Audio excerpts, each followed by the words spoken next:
alors maa ngi nuyu ñi fi teew ñëpp di leen gërëm di leen sant di aussi gërëm ñi nga xamante ne ñoo sumb li di nuyu aussi sama doyen yi ma fi fekk di aussi ñaax aussi ñi ko def parce que maa ngi naan fi ñu nekk tàng na lool waaye lii dafay wane ni les libertés s'étouffent maanaam kuy étouffer da ngay tàng dañu confisquer ay liberté moo tax ñu nekk ci salle bu exigu ni parce que feneen lañ ko waroon a defee parce que man bi ñu ma ci woowee aussi dama ni dinaa ci teew parce que Sénégal lépp luy démocratie luy état de droit bu ñu ma woowee ma teew ci may wax ni Sénégal dafa am jaar-jaar boobu nag dama ni mënu ma am sax prétention di ci dellu si ndaxte le doyen nekk sama wet bu ci waxee mënatuma ci sax wax parce que li mu wax lépp damay jàpp ne mën naa doon sax ndongo daara di ko déglu muy wax waaye man fi may commencer mooy li nga xam ni mooy suñu ñaari alternance yi ñu def boobu nga xam ni 2000 l'an 2000 dañu daan wax Dakar sera comme Paris peut-être que yàlla loolu la jagleeloon Sénégal ne l'an 2000 dañuy njëkk a am alternance bi ñu amee première alternance politique aussi ki ñu jox alternance bi mooy koo xamante ni ci combat daan na xeex doonoon opposant ba mu ñëwee aussi la mu def na loo xamante ni mën nañ ko xayma am na loo xamante ne lu ci baax am na loo xamante ne mën nañ ko critiquer waaye nit ñi bawoon nañ leen ak seen sago mësuñu fi xañ kenn mu doon candidat moom sax doon na ko wax le président Abdoulaye Wade moo toog ne man su ma neexoon kii di Idrissa Seck ak Macky Sall du ñu doon candidat en 2012 mais nee na defu ko ñu permettre aussi que nit ñi mën a manifester parce que 23 juin bi muy am aussi nit ñi dañu dem buntu assemblée nationale manifester kon Sénégal loolu li ko indi mooy damay yàgg a wax ni Sénégal terre d'expression des libertés la et de la démocratie loolu nag si suñu taarix la parce que dafa yàgg nee naa 1789 bi ñuy def la déclaration universelle des droits de l'homme de 1789 Sénégal ni mu amee ay cahiers breton ay cahiers feneen noonu la amee woon les cahiers de Saint-Louis Senghor bindi na ci ñeneen bind ci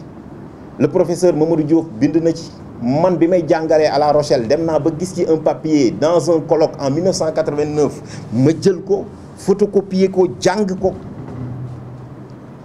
bànneex la lay jox ci chercheur mais aussi dana la jox xam-xam mu wan la yow sa dëkk naka la ñu taxawee naka la ñu mën a taxawee Sénégal noonu la mës a taxawee 2012 nag bi ñu yegsee am na lu ñu jaayoon askan wi te am na lu askan wi namoon mais 2012 ba tey Sénégal dafay dund li ñuy tuddee un régime hybride d'autocratie électorale catégorie boobu noonu du man maa ko créé Parlement européen moo ko créé wax na ko ci Pologne récemment wax ko ci Hongrie wax ko ci yenn dëkk te loolu dafay catégorie buy law boo xam ne bu ñuy xayma démocratie yi ci catégorie boobu lañ koy teg maanaam dañuy xool liberté d'expression liberté d'association liberté d'opinion liberté de collective et individuelle liberté des partis politiques maanaam dañuy xool est-ce que lii nga xamante ne mooy àq ak yelleef ñu ngi koy sàmm na mu ware mais gis ngeen ni Sénégal li fi am mooy dafa am li ñuy tuddee persécution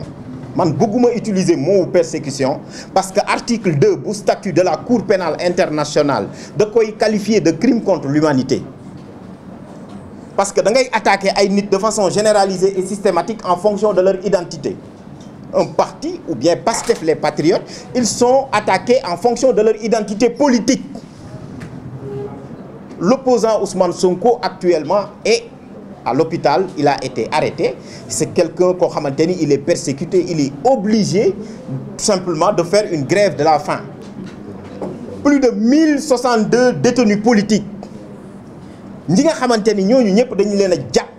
ñi ngi leen teg ci kaso bi te ñu ci bari ci benn wax rek la ñuy def maanaam liberté d'expression wala liberté d'opinion wala ci ay marche te constitution bi may leen ko ñu jàpp leen bu ñu leen yóbbee ne lii kat mën na doon sax fait délictuel mais dañ koy jaarale ci procédure boo xam ni procédure criminelle la ñu bàyyi la fa téye la gis nañ ku mel ni Amy Dia gis nañ ku mel ni Falla Fleur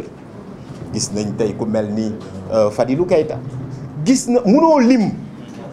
bi may ñëw sànq je regardais un peu la lettre réplique de l'opposition bi mu def contre l'État du Sénégal devant le Haut Commissariat des Nations Unies pour les droits de l'homme nga xool combien de manifestations la ñu interdire nga xool le nombre de morts qu'il y a eu pendant de simples manifestations pacifiques. nee naa le 27 mai 2023 procureur de la République bu Kolda moo génn wax ne dafa amoon opposant bu ñuy tuddee Ousmane Sonko da doon def caravane ñëw ba Kolda bi mu ñëwee ay nit ñoo dugg ci pick-up yoo xamul amul sax plaque d'immatriculation di saboter caravane boobu ba am ko ci ñàkk bakkanam pour ñu tuddee Aliou Bodian âgé de 37 ans ana l'enquête bi fu mu toll ana ña doon saboter loolu fu mu toll. may wax donc ni Sénégal donc fi mu toll nii dafa toll ci guddi gu bës sa tegul te parce que dans 10 jours dañuy dem élection présidentielle yàgg naa toog di wax ni président de la République mënta nekk candidat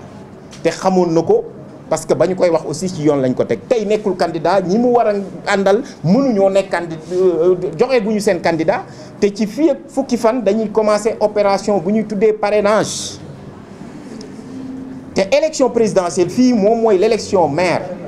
beneen bi ci topp mooy kii nga xam ne mooy le chef de l'opposition ña nga ko jàpp tànc ko maanaam persécution lay dund ñu yóbbu ko ba nga xamante ni mi ngi hôpital ñu koy faj.